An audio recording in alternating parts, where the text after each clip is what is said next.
Hello friends, मैं विक्रांत चौधरी आपका हार्दिक स्वागत करता हूं आपके अपने परिवार एग्जामपुर में। हम हैं एग्जामपुर कलम से क्रांति। तो कैसे हैं बच्चों, आप जल्दी से जुड़िएगा बहुत ही शानदार तरीके से। और बच्चा, आप सभी बच्चों को जो भी क्लास के अंदर जुड़ चुके हैं भाई, सभी बच्चों को हैप्पी होली, होली की हार्दिक शुभकामनाएं। तो आज जो है बच्चा होली का पर्व है आप सभी के लिए, तो सभी बच्चों को हैप्पी होली। होली बच्चा आपके लिए इस वर्ष बहुत ज़्यादा कलरफुल आपके लिए बनकर के आए। आपके लिए एक सरकारी नौकरी का जुगाड़ इस होली के पावन अवसर पर मैं आपके लिए दुआ करता हूं कि इस वर्ष आपके लिए एक बहुत ही अच्छी, बहुत अच्छी एक नौकरी आपके लिए आए। तो और ये होली आपके लिए बहुत ही कलरफुल आपका हो। तो सभी बच्चे जो भी क्लास में जुड़ चुके हैं भाई, सभी बच्चे जल्दी से मिलकर के वीडियो को लाइक कर दीजिएगा और शेयर कर दीजिएगा जितने भी साथी क्लास को देख रहे हैं जानदार और शानदार तरीके से। ठीक है, तो जल्दी से जुड़िएगा सभी बच्चे जी। और जो भी बच्चे जुड़ चुके हैं भाई, उन सभी का हार्दिक स्वागत है क्लास के अंदर। एक बार फिर से राम राम जी, राधे राधे, जय श्री राम, वंदे मातरम, जय हिंद। बहुत अच्छे, गुड मॉर्निंग, राम राम जी, राधे राधे। चलिएगा, तो बच्चों बिना समय गवाते हुए अपनी क्लास स्टार्ट करते हैं। लेकिन उससे पहले आपको मुझे बताना है, आर यू रेडी? क्या तैयार हैं आप? जो हर बार की तरह क्लास स्टार्ट करते हैं उससे पहले आपको आंसर देना है, आर यू रेडी? क्या तैयार हैं भैया आप? क्लास का बहुत अच्छे, जल्दी से बताएगा भाई सभी बच्चे। चलिएगा, जी सर, जी सर, जी सर। तो चलते हैं बच्चा अपने सफर पर और क्वेश्चन नंबर 1 के साथ में। तो क्वेश्चन नंबर 1 जो कहता है आपका बच्चा, वो कह रहा है, ऐसा कौन सा विटामिन है जिसकी अत्यधिक मात्रा के सेवन से वे शरीर में संग्रहित हो जाते हैं और घातक प्रभाव डालते हैं? बी कॉम्प्लेक्स, ई तथा सी, बी तथा सी, ए तथा D. Which vitamins are those if taken in excess can be dangerous as they are stored in the body?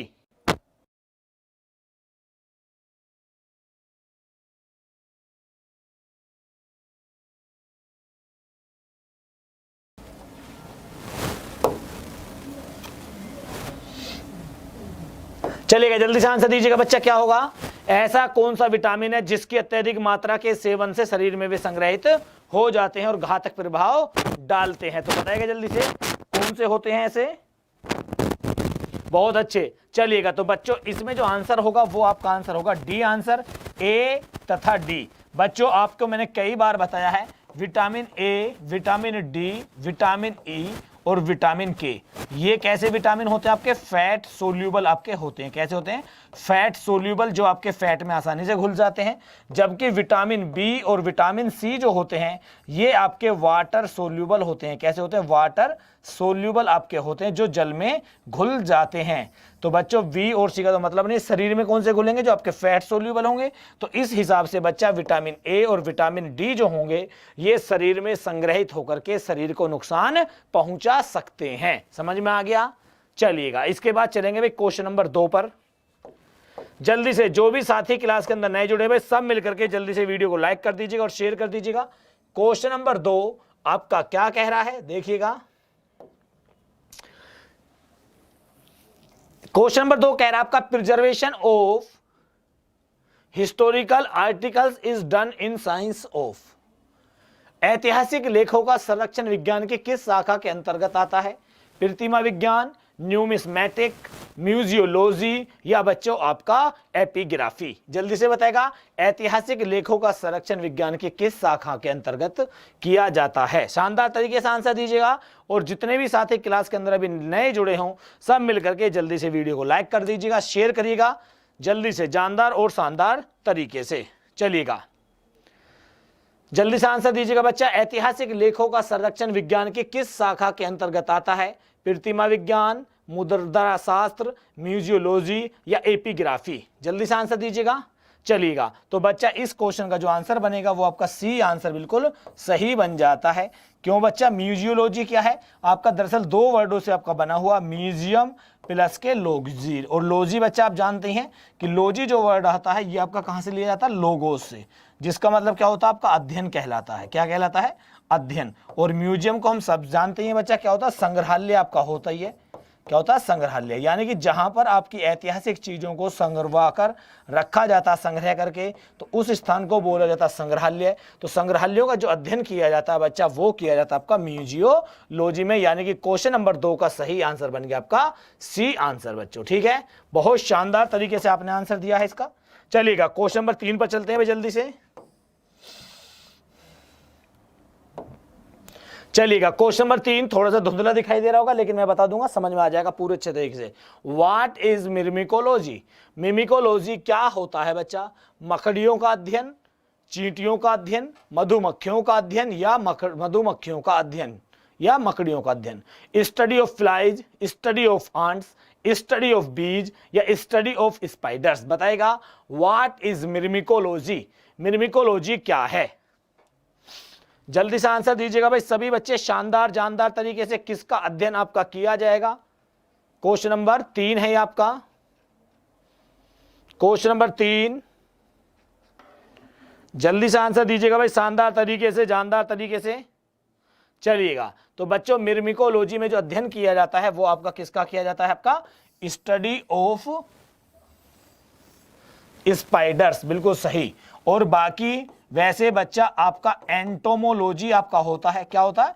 Entomology, जिसमें बच्चा आपका स्टडी ऑफ इंसेक्ट्स किया जाता है। क्या किया जाता है? स्टडी ऑफ इंसेक्ट, यानी कि कीड़ों का अध्ययन जो किया जाता है बच्चा, वो एंटोमोलॉजी में किया जाता है। और इस एंटोमोलॉजी के अंतर्गत ही बच्चा आपका मकड़ियों का अध्ययन जो आता है वो आपका अलग आ जाता है। तो इसलिए क्वेश्चन नंबर 3 का आंसर क्या बन जाता है? 4 आंसर बिल्कुल सही बन जाता है। चलिएगा क्वेश्चन नंबर 4 पर चलते हैं जल्दी से।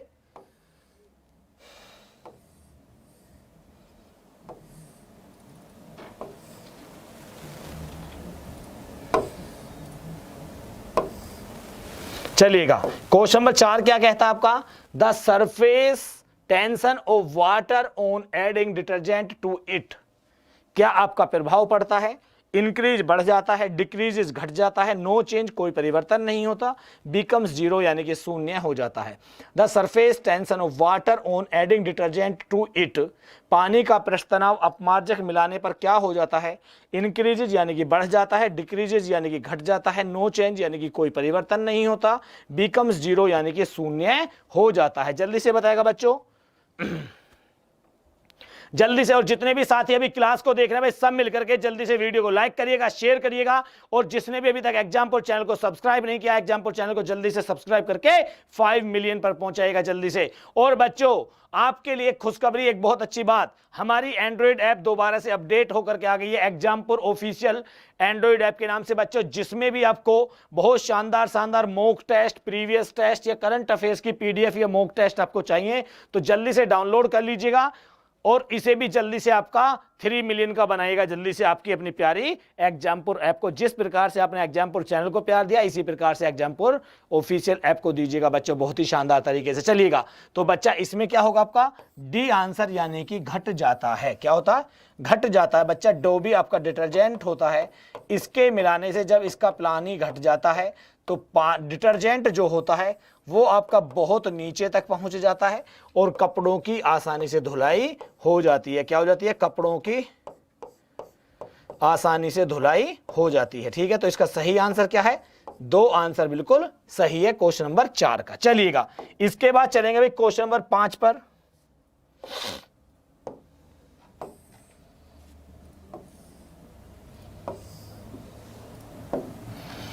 क्वेश्चन नंबर 5 है आपका, the sparkling of a diamond is due to. क्या है बताएगा जल्दी से? क्या आपका होगा?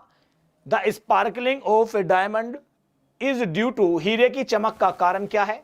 Total internal reflection of light, प्रकाश का संपूर्ण आंतरिक परावर्तन, इंटरफेरेंस ऑफ लाइट यानी कि प्रकाश का व्यतिकरण, पोलराइजेशन ऑफ लाइट यानी कि प्रकाश का ध्रुवण, रिफ्रैक्शन ऑफ लाइट यानी कि प्रकाश का अपवर्तन। जल्दी से आंसर दीजिएगा। The sparkling of a diamond is due to total internal reflection of light, प्रकाश का संपूर्ण आंतरिक परावर्तन, इंटरफेरेंस ऑफ लाइट यानी कि प्रकाश का व्यतिकरण, पोलराइजेशन ऑफ लाइट यानी कि प्रकाश का ध्रुवण, या रिफ्रैक्शन ऑफ लाइट। क्या कारण होता है हीरे की चमक का कारण? जल्दी से आंसर दीजिएगा बच्चा। क्वेश्चन नंबर 5 है। और जितने भी साथी अभी क्लास को देख रहे हैं सब मिलकर के जल्दी से वीडियो को लाइक कर दीजिएगा, शेयर कर दीजिएगा। जिसने भी अभी तक एग्जाम्पल चैनल को सब्सक्राइब नहीं किया है वो एग्जाम्पल चैनल को सब्सक्राइब करिएगा, बहुत ही अच्छे तरीके से, जानदार और शानदार तरीके से सभी बच्चे। चलिएगा, तो बच्चों हीरो की चमक का जो कारण बनता है उसका आंसर क्या बन जाएगा आपका? प्रकाश का पूर्ण आंतरिक परावर्तन। क्या बन जाएगा? Total internal reflection of light. बच्चा होता क्या है, हमने ये पढ़ा कि कुछ परावर्तन क्या होता, रिफ्लेक्शन क्या होता, कि जब कोई भी किसी भी चमकदार चीज से कोई भी लाइट गुजरती है तो या तो उसके से पार निकलेगी या उससे टकरा करके बाहर आ जाएगी। ठीक है, इसमें क्या होता है बच्चों, लाइट बिल्कुल भी बाहर नहीं जा पाती है, सारी की सारी उसी के अंदर घूमती है और आपकी बाहर निकल करके आ जाती है। और इसमें क्रांतिक कोण यानी कि क्राइटिकल एंगुलर जो होता है वो आपका कम होता चला जाता है। क्या होता चला जाता है? कम होता चला जाता है। जितना कम आपका क्रिटिकल एंगुलर इसका बनता जाएगा बच्चा, उतनी ही चीज आपकी सुंदर बनती हुई चली जाती है। बच्चा, प्रकाश के संपूर्ण आंतरिक परावर्तन पर क्या क्या चीजें बनती हैं? हीरे का चमकना हो गया एक, क्या हो गया? हीरे का चमकना। ठीक है, और क्या हो गया बच्चा? माइरेज का बनना हो गया, वो भी इसी घटना पर बनता है। एक बच्चा लूमिंग होता है जो आपका सर्दी के काल में बन जाता, तो लूमिंग भी इसी पर होता है। ऑप्टिकल फाइबर होते हैं बच्चा, वो भी इसी पर कार्य करते हैं। किस पर?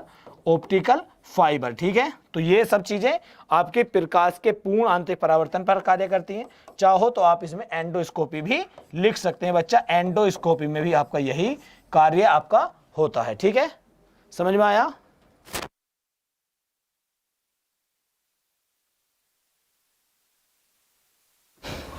चलिएगा, तो बच्चा क्वेश्चन नंबर 5 का ए आंसर बिल्कुल सही है। ठीक है, चलिएगा, इसके बाद चलेंगे क्वेश्चन नंबर 6 पे। क्वेश्चन नंबर 6 आंसर दीजिएगा भाई जल्दी से। बच्चों वीडियो को लाइक भी करते रहेगा और शेयर भी करते रहेगा और सब्सक्राइब भी। क्वेश्चन नंबर 6 है आपका, लंबी दूरी के बेतार संचार के लिए अपेक्षित तरंगें कौन सी हैं? Waves that are required for long distance wireless communication are। लंबी दूरी के बेतार संचारण के लिए अपेक्षित तरंगें कौन सी हैं? इंफ्रारेड रेज यानी कि अवरक्त किरणें हैं, अल्ट्रावायलेट रेज यानी कि पराबैंगनी किरणें हैं, रेडियो वेव्स यानी कि रेडियो तरंगें हैं, माइक्रोवेव्स यानी कि सूक्ष्म तरंगें हैं। जल्दी से बताएगा। Waves that are required for long distance wireless communication are। जल्दी से आंसर दीजिएगा। साथ ही ऐसा लग रहा है कि इस क्वेश्चन का आंसर देती बार कंफ्यूजन हो गए हैं, तो कुछ बच्चे इसका आंसर कुछ बता रहे हैं, कुछ इसका आंसर बी दे रहे हैं, कुछ बच्चे इसका आंसर सी दे रहे हैं। भाई जल्दी जल्दी सही आंसर दीजिएगा बिल्कुल अच्छे तरीके से।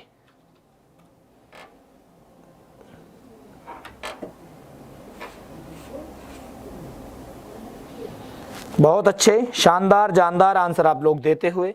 तो बच्चा इसका आंसर जो होगा वो आपका सी आंसर बिल्कुल सही होगा, रेडियो तरंगे। बच्चा रेडियो तरंगों का प्रयोग किया जाता है आपके लॉन्ग दूरी के संचरण में या कम्युनिकेशन में। किसमें? कम्युनिकेशन में बच्चा इसी का प्रयोग किया जाता है। ठीक है, समझ में आ गया? चलिएगा, इसके बाद चलेंगे बच्चा नेक्स्ट क्वेश्चन पर, question number 7।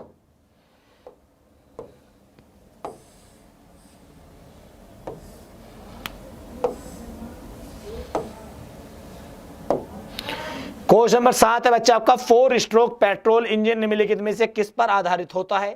The 4 stroke petrol engine is based on Carnot चक्र, ओटो चक्र, डीजल चक्र, बॉयल चक्र। जल्दी से बताएगा बच्चों किसमें आपका होता है। बहुत ही शानदार और जानदार तरीके से बच्चों आंसर दीजिएगा। और आंसर आने स्टार्ट हो गए हैं। कुछ बच्चे इसका आंसर ए दे रहे हैं, कुछ बच्चे इसका आंसर बी दे रहे हैं, कुछ बच्चे इसका आंसर सी दे रहे हैं। भाई सभी साथी जो भी क्लास को देख रहे हैं जल्दी से वीडियो को लाइक करिएगा, शेयर करिएगा जानदार शानदार तरीके से। बहुत अच्छे, तो कार्नो चक्र, ओटो चक्र, डीजल चक्र या बॉयल चक्र, जल्दी से आंसर दीजिएगा। The 4-stroke petrol engine is based on 4-stroke petrol engine निम्नलिखित में से किस पर आधारित होते हैं? कार्नो चक्र, ओटो चक्र, डीजल चक्र या आपका बॉयल चक्र।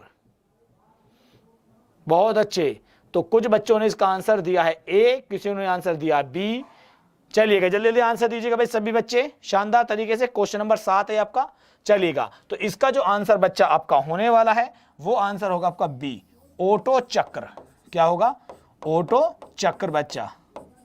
ओटो चक्र बच्चा इसका नाम क्यों पड़ा? क्योंकि एक आपके ओटो नामक वैज्ञानिक थे। क्या थे? ओटो नामक वैज्ञानिक कहां के रहने वाले थे बच्चा? जर्मनी के। ठीक है, तो बच्चा इन्होंने ही आपका 4 स्ट्रोक इंजन, कौन सा? 4 स्ट्रोक इंजन का विकास सबसे पहले किया था। किसका? 4 स्ट्रोक इंजन। बच्चा 4 स्ट्रोक इंजन क्या होता है? जिसमें दहन की प्रक्रिया पूरे 4 चरणों में संपन्न होती हो, तो वो कहलाए आपका 4 स्ट्रोक। 4 चरणों में संपन्न हुई बच्चा, तो इसीलिए ये कहलाया आपका 4 स्ट्रोक इंजन, और इसीलिए बच्चा इसको ओटो चक्र भी बोला गया। तो क्लियर, समझ में आ गया होगा बहुत अच्छे से। तो ये क्या था आपका? ओटो चक्र। इसका नाम क्यों पड़ा?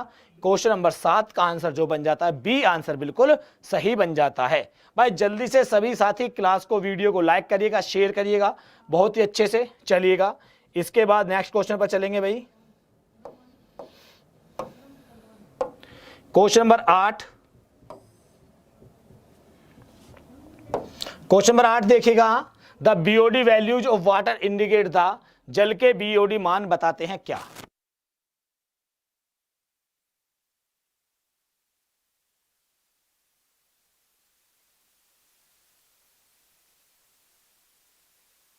तो मतलब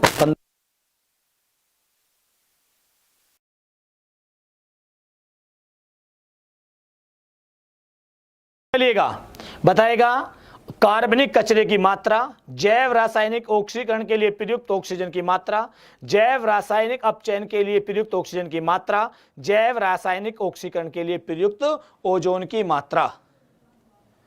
क्या इसका आंसर होगा बीओडी? बच्चों समझिएगा, बीओडी आपका है क्या? आखिर थोड़ा सा समझिएगा, बीओडी। तो बच्चा बीओडी की जो फुल फॉर्म होती है वो आपकी होती है बायो केमिकल ऑक्सीजन डिमांड। क्या होती है? Biochemical oxygen demand.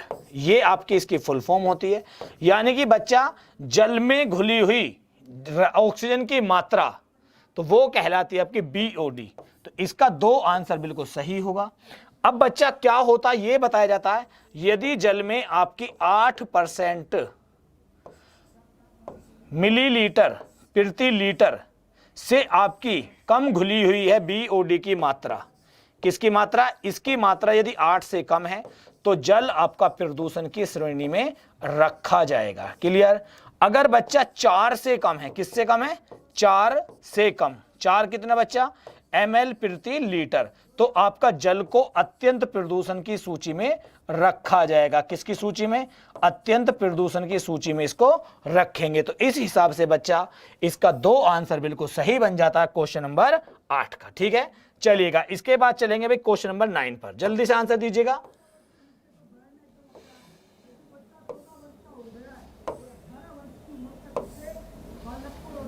Question number 9 क्या कहता है आपका? ग्रीन हाउस प्रभाव के लिए मुख्यतः जिम्मेदार वायुमंडलीय गैस कौन सी है? Ozone, nitrogen, oxygen, carbon dioxide. The atmospheric gas that is mainly responsible for green house effect, ozone, nitrogen, oxygen, carbon dioxide. Green house प्रभाव के लिए मुख्यतः जिम्मेदार वायुमंडलीय गैस कौन सी है? Ozone, nitrogen, oxygen, carbon dioxide. जल्दी से आंसर दीजिएगा बच्चा, कई बार ये क्वेश्चन आपका मैं करवा भी चुका हूं। क्वेश्चन नंबर 9 का आंसर दीजिएगा भाई जल्दी से सभी साथी, जितने भी साथी क्लास को देख रहे हैं और जिन्होंने अभी तक वीडियो को लाइक और शेयर नहीं किया है, जल्दी से वीडियो को लाइक और शेयर करिएगा भाई जल्दी से। सभी बच्चे जानदार और शानदार तरीके से क्वेश्चन नंबर 9 है आपका। चलिएगा, तो इसका सही आंसर जो बन जाता है बच्चा CO2 बिल्कुल सही आंसर आपका बन जाता है।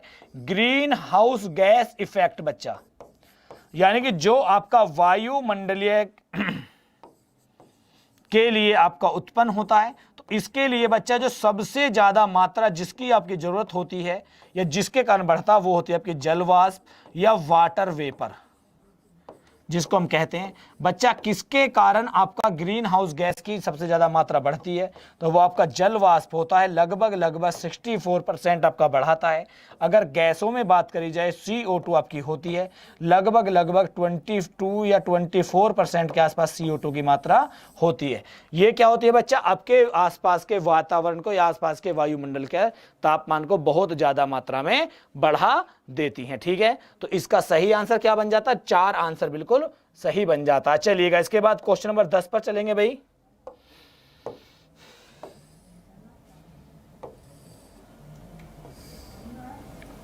चलिएगा क्वेश्चन नंबर 10 क्या कहता है, बिजली के बल्ब में क्या भरा होता है। Electric bulbs are filled with nitrogen, carbon dioxide, argon या ऑक्सीजन। जल्दी से आंसर दीजिएगा बच्चा, बिजली के बल्ब में आपका क्या भरा होता है, नाइट्रोजन, कार्बन डाइऑक्साइड, आर्गन या oxygen. Electric bulbs are filled with nitrogen, CO2, argon, oxygen. ये क्वेश्चन भी यार कई बार हो गया, ऐसे हलवे क्वेश्चन में भी इतना टाइम लगा रहे हो, जल्दी जल्दी आंसर दीजिएगा। क्या भरा हुआ होता है, सबको पता है क्या भरा हुआ होता है आपका, आर्गन। बिजली के बल्ब में क्या भरा हुआ होता है, आर्गन बच्चा। और आर्गन क्या होती है आपकी, एक अक्रिय गैस होती है। कैसी गैस होती है, अक्रिय गैस बच्चों। ठीक है, और इसके साथ साथ वायुमंडल में सबसे ज्यादा मात्रा में पाई जाने वाली गैस भी कौन सी होती है, वायुमंडल में सर्वाधिक मात्रा में, सर्वाधिक मात्रा में पाए जाने वाली गैस कौन सी होती है आपकी, आर्गन होती है बच्चा। और ये कैसी होती है, अक्रिय गैस होती है। और बच्चा इसके बल्ब में जो क्या होता है, फिलामेंट जो होता है वो आपका किसका बना होता है, टंगस्टन का आपका बना हुआ होता है। तो ये उसके साथ क्रिया नहीं करती है, इसलिए सी आंसर बिल्कुल इसका सही बन जाएगा। इसके बाद चलते हैं बच्चा क्वेश्चन नंबर 10 तो हो गया भाई, 11 पर चलते हैं बच्चों।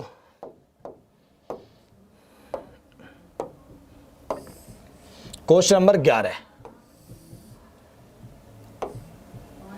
चलिएगा क्वेश्चन नंबर 11 दीजिएगा आंसर। क्वेश्चन नंबर 11 है, नए चिपकने वाले खाने के बर्तनों में कौन सा लेप चढ़ा होता है। PVC, graphite, Teflon, silicon.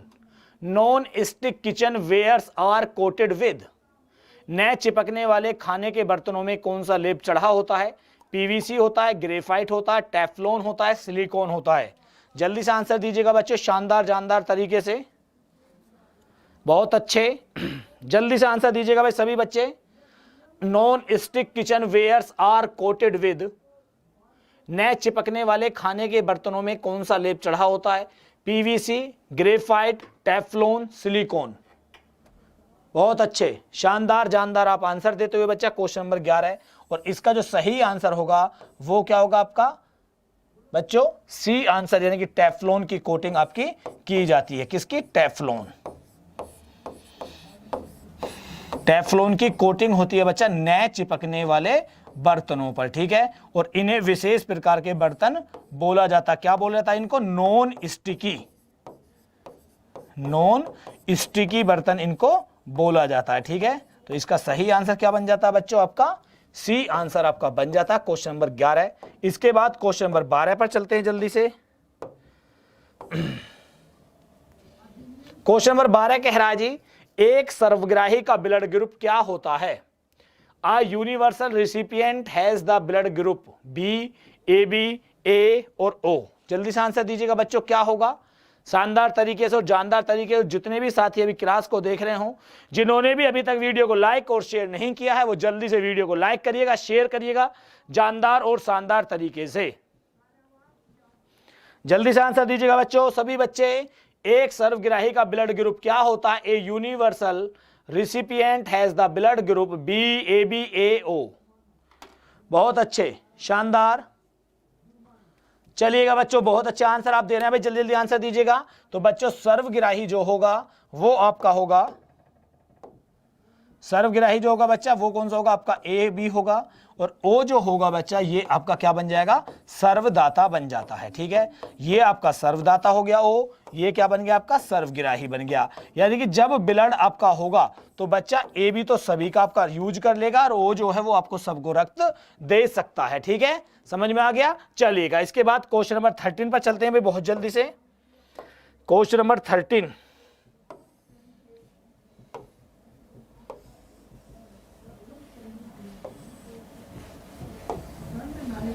चलिएगा। क्वेश्चन नंबर 13 थोड़ा सा स्क्रीनशॉट में गड़बड़ हो गई है भाई, क्वेश्चन में कोई दिक्कत नहीं, मैं आपको समझा दूंगा, समझ में आ जाएगा पूरे अच्छे तरीके से। बस आप सभी साथी मिलकर के जल्दी से वीडियो को लाइक कर दीजिएगा, शेयर कर दीजिएगा, और जिसने भी अभी तक एग्जाम्पुर चैनल को सब्सक्राइब नहीं किया है, एग्जाम्पुर चैनल को सब्सक्राइब करिएगा जल्दी से। सिरके का मुख्य अंग होता है क्या? The chief constituent of vinegar is formic acid, acetic acid, salicylic acid, oxalic acid. जल्दी से आंसर दीजिएगा। Formic acid, acetic acid, salicylic acid या ऑक्जेलिक एसिड? जल्दी से आंसर दीजिएगा बच्चों, क्या इसका आंसर होने वाला? Question number 13। चलिएगा, तो बच्चों ये मैंने आपकी परसों की क्लास में भी आपको बताया था, एसिटिक एसिड इसका बिल्कुल सही आंसर होगा। बच्चा एसिटिक एसिड आपका जो पाया जाता है, इसमें आपका 4 से 6% आपका जो विनेगर होता है उसमें आपका पाया जाता है। ठीक है, 4 से 6% आपकी मात्रा पाई जाती है किसमें? विनेगर में। और बच्चा इसी के कारण इसकी विशेष गंध और विशेष खट्टापन इसमें बन जाता है। ठीक है, फॉर्मिक एसिड बच्चा किसमें पाया जाता है? आपके चींटी, मधुमक्खी, ततैये या आपके बर जितने भी होते हैं, इनके डंक में आपका फॉर्मिक एसिड आपका पाया जाता है। सैलिसिलिक एसिड जो होता है बच्चा, ये आपका एक HCl के तौर पर आपका इसका प्रयोग किया जाता है। ऑक्जेलिक एसिड जो होता है बच्चा, ये आपका कहां पर पाया जाता है? टमाटर वगैरह में आपका पाया जाता है। तो इस हिसाब से इस क्वेश्चन का आंसर जो बन जाता है, डी आंसर बिल्कुल सही बन जाता है। इसके बाद चलते हैं बहुत जल्दी से क्वेश्चन नंबर 14 पर। चलिएगा, क्वेश्चन नंबर 14 क्या कहता है? सिम्बायोटिक कीटाणु जो कि वातावरणीय नाइट्रोजन के स्थिरीकरण के लिए उत्तरदायी होते हैं, किसमें पाया जाता है? पीज यानी कि मटर में, वीट। वीडियो को लाइक करते रहेगा, शेयर करते रहेगा भाई, आज बफरिंग है नेट में, कोई दिक्कत वाली बात नहीं। चलेगा, तो बच्चा इसका जो आंसर होगा वो क्या होगा? आपका पीस या मटर बिल्कुल सही आंसर होगा। देखिएगा बच्चों, मैंने आपको कई बार बताया है, एक आपका फसलों का कुल होता है लेग्यूमिनस कुल। कौन सा कुल होता है? लेग्यूमिनस कुल आपका होता है बच्चों। ये लेग्यूमिनस कुल क्या करता है? जो वायुमंडल की नाइट्रोजन होती है, कौन सी? वायुमंडल की नाइट्रोजन को बच्चा तोड़ लेता है ये किसमें? नाइट्रेट में। और नाइट्रेट में तोड़ लेता है तो सीधी आसानी से बच्चा ये उर्वरक के तौर पर यूज कर लिया जाता है। तो जितने भी हमारी लेग्यूमिनस कुल में आपके कितने भी फसलें आती हैं, तो जितनी भी हमारी दलहनी फसलें होती हैं वो सारी की सारी इसी में आती हैं। और आप देखते भी हो कि जितनी भी आपकी दलहनी फसलें होती हैं, इनमें आपको कभी भी बाहर से यूरिया डालने की या लगाने की जरूरत आपको नहीं पड़ती है, और ये वायुमंडल के नाइट्रोजन को ही बार बार तोड़ती रहती हैं। ठीक है, समझ में आया? चलिएगा, अभी चलेंगे बच्चा नेक्स्ट क्वेश्चन पर, क्वेश्चन नंबर 15 पर। जितने भी साथी क्लास को देख रहे हैं भाई, जल्दी से एक बार जोर लगा करके वीडियो को लाइक कर दीजिएगा, शेयर कर दीजिएगा, और एग्जाम्पुल चैनल को सब्सक्राइब करिएगा। साथ के साथ इसके जितने भी सहयोगी चैनल हैं, चाहे वो टैट एंड टीचिंग चैनल हो, बैंकपुर हो, टैकपुर हो, IAS बाई एग्जामपुर हो, एग्जामपुर डिफेंस वॉरियर हो, सबको सब्सक्राइब करिएगा। और हाँ, सबसे जरूरी चीज, एग्जामपुर ऑफिशियल एंड्रॉइड ऐप जो भी आपकी है बच्चा, क्योंकि इसमें आपके यूपी पुलिस के मॉक टेस्ट, RRB NTPC के मॉक टेस्ट, और अभी जल्दी से ही बच्चा इसमें करंट अफेयर्स की क्लास भी बिल्कुल फ्री मिलनी स्टार्ट हो जाएंगी। चलिएगा, नेक्स्ट क्वेश्चन पर चलते हैं भाई, question number 15।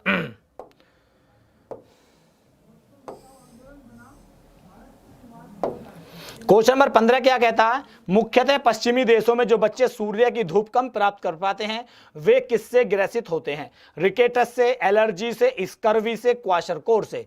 Children's specially in western countries who receive very little sunshine suffer from rickets, dermatitis, scurvy, kwashiorkor. जल्दी से आंसर दीजिएगा बच्चों, क्या होगा? Rickets, dermatitis, scurvy, kwashiorkor. ये तो आसान क्वेश्चन है बच्चों कि पश्चिमी देशों में जो लोग नहीं कर पाते हैं वो किससे पीड़ित आपके होते हैं?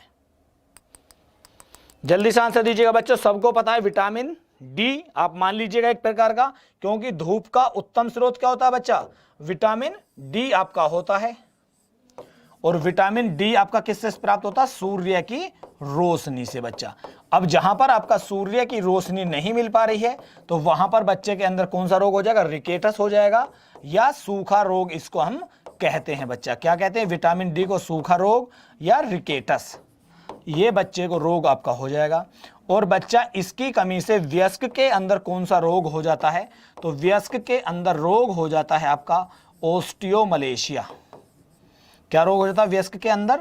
ओस्टियोमलेशिया नामक रोग इसके अंदर हो जाता है बच्चों, ठीक है। कौन सा? ओस्टियोमलेशिया। और विटामिन डी को बच्चा क्या कहा जाता है? गरीबों का विटामिन। गरीबों का विटामिन इसी को कहा जाता है, ठीक है। तो समझ में आ गया? चलिएगा, इसके बाद चलेंगे भाई क्वेश्चन नंबर 16 पर। क्वेश्चन नंबर 16 आ गया आपके लिए बच्चों, जल्दी से आंसर दीजिएगा सभी साथी मिलकर के, जल्दी से, शानदार तरीके से और जानदार तरीके से भाई सभी बच्चे।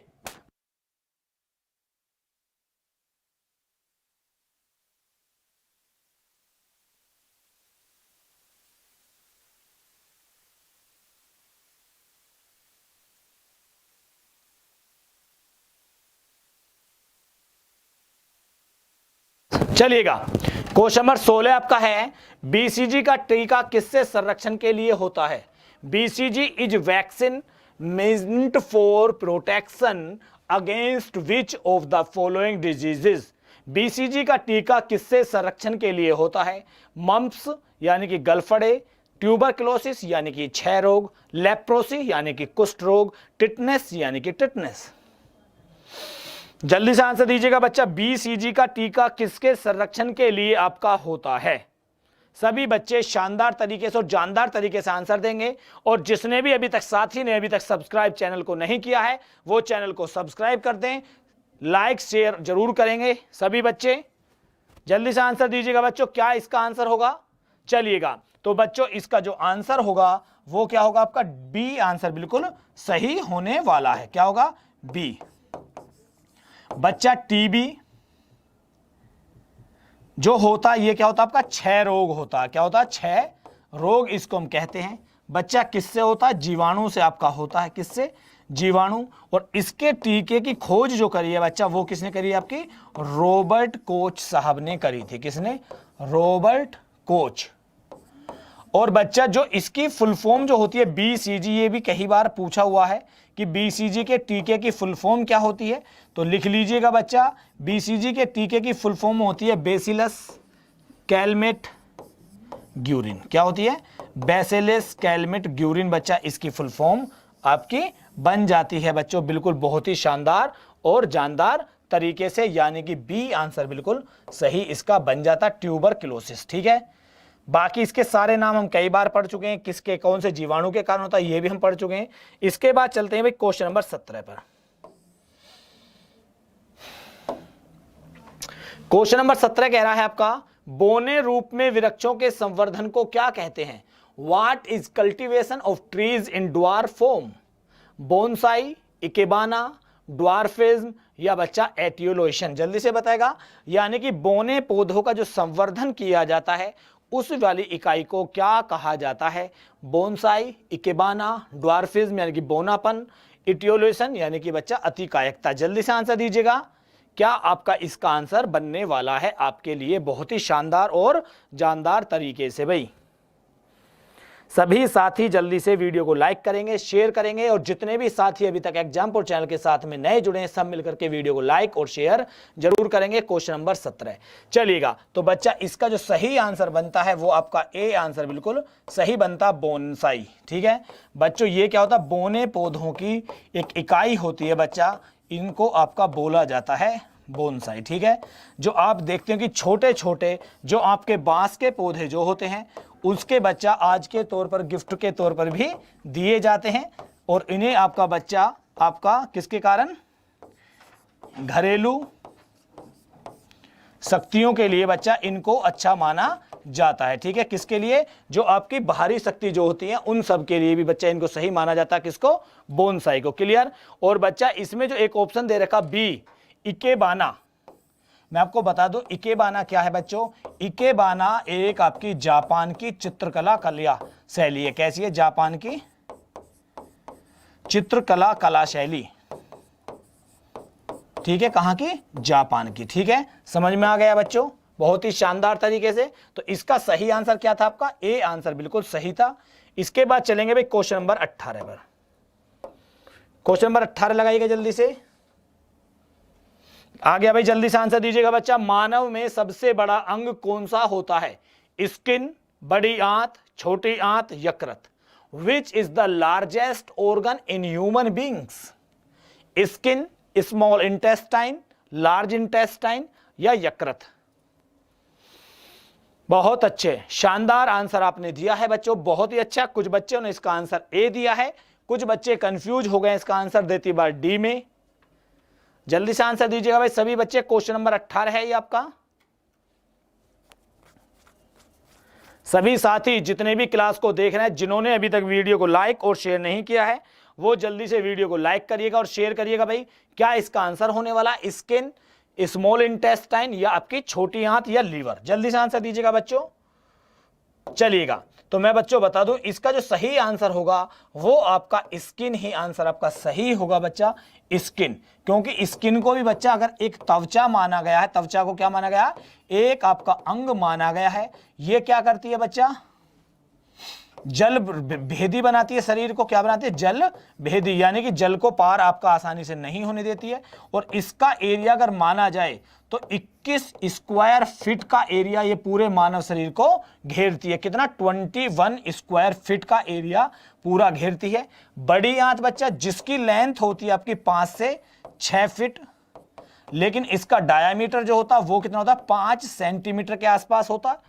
छोटी आंत की जो लंबाई होती है वो लगभग कितनी होती है? 22 फीट, लेकिन इसका डायामीटर जो होता है बच्चा वो आपकी 1 सेंटीमीटर के आसपास का होता है। और इसके डायामीटर के कारण ही इनके नाम छोटी आंत और बड़ी आंत रखा जाता है। क्योंकि इसका डायामीटर कितना? 1 सेंटीमीटर, तो इसलिए छोटी आंत। इसका डायामीटर क्या? 5 सेंटीमीटर, तो ये क्या है आपका? बड़ी आंत। और यकृत जो है बच्चा, ये आपका लार्जेस्ट ग्लैंड होती है। क्या होती है? Largest gland of human body कहलाता है बच्चा आपका लिवर या यकृत। और लिवर आपका किसका बना होता है? हिपैटिक सेल का आपका बना होता है। और इसीलिए हिपेटोलॉजी में आपका पूरे लिवर का अध्ययन किया जाता है। और बच्चा इसके चारों तरफ जो झिल्ली होती है वो आपकी होती है पेरिटोनियम नामक झिल्ली होती है। 2 लोब्स में बटा हुआ होता है आपका, एक लेफ्ट लोब, एक आपका राइट लोब। ठीक है, चलिएगा इसके बाद क्वेश्चन नंबर 19 पर चलते हैं जल्दी से।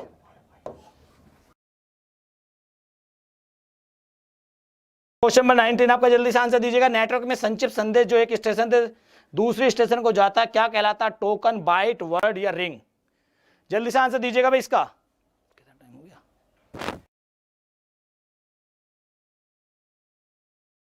जल्दी से। नेटवर्क में संक्षिप्त संदेश जो एक स्टेशन से दूसरे स्टेशन को जाता है क्या कहलाता है? तो बच्चा ये आपका कहलाता है टोकन। क्या कहलाता है? टोकन। और ये आपके कैसे सफर करते हैं बच्चा? रिंग स्टोक बन के आपके चलते हैं, एक दूसरे से संदेश को ग्रहण करते हैं, उसके आगे आपका बदलते रहते हैं और बच्चे छल्ले के तौर पर आपके जाते रहते हैं, तो इन्हें कहा जाता है आपका टोकन। ठीक है, चलिएगा next question, question number last question जल्दी से दीजिएगा भाई। निम्नलिखित में से कौन सा ऑपरेटिंग तंत्र नहीं है? एंड्रॉइड, विस्टा, iOS और ओपेरा? जल्दी से दीजिएगा, यानी कि कौन सा आपके मोबाइल में नहीं किया जाता है? हाँ, तो ओपेरा बिल्कुल सही आंसर, सही दिया है अभिनंदन सर ने। ठीक है, ये क्या आपका वेब ब्राउजर आपका होता है। ठीक है, क्या है? Web browser. बाकी सारे के सारे क्या हैं? आपके ऑपरेटिंग सिस्टम होते। चलेगा, तो ये आज की आपकी क्लास थी। क्लास पसंद है तो लाइक करिएगा, शेयर करिएगा। मिलेंगे अपनी नेक्स्ट क्लास में, तब तक के लिए जय हिंद, जय भारत, जय एग्जामपुर, कर विजय एग्जामपुर।